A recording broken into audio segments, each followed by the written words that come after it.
Hi, everyone. Before I dive into today's content, I wanted to say a very special thank you to each and every one of you. Thank you so much for your support, your engagement, your questions, your thoughts, your ideas. I am so humbled that you've joined me on this journey and that my content is resonating with you. So thank you. And also thank you for your patience. As you may or may not have noticed, I've been a little MIA on social media lately, and it's not for lack of good reason. I unfortunately came down with the flu a couple of weeks ago. And for those of you who have unfortunately had it, know that it can knock you down. But the good news is I'm back and better than ever and ready to put some new content out for you. So with that said, I'm going to pick up today where I left off in my last video. And in my last video, we talked about, hey, Alan, I'm currently suffering from a lack of sex and or intimacy in my relationship, but I don't want to do don't ask, don't tell, and I don't want to be open. So what does next look like?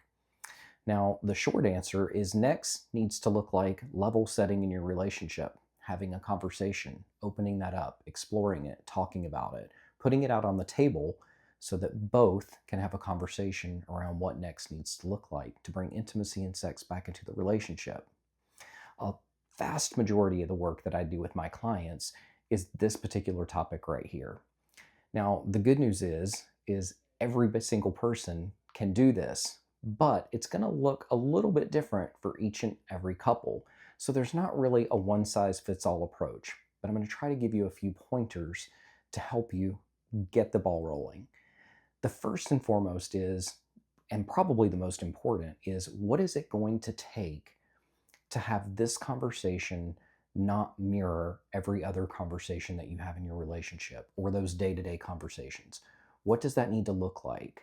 How can you create a conversation that's different so that the magnitude or the importance of the conversation really stands out to your partner?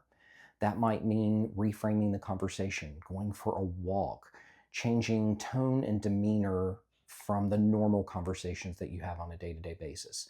There are many, many, many things to explore there. But what you want to think about is what is it going to look like to create a new space in a conversation that will resonate differently than those that we have on a daily basis? And then a couple more things to think about is what is your desired outcome? What do you want to get from that conversation?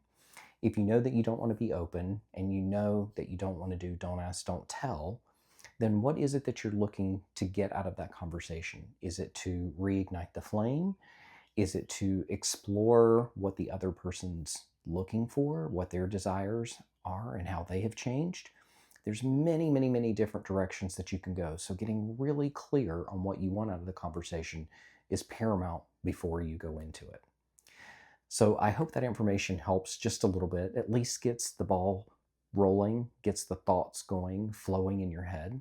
As always, if you have any questions, please feel free to shoot those over to me and check out the link in my bio, and I will be happy to help in any way that I can. So thanks for joining in, and I'll have new content coming out soon. Take care.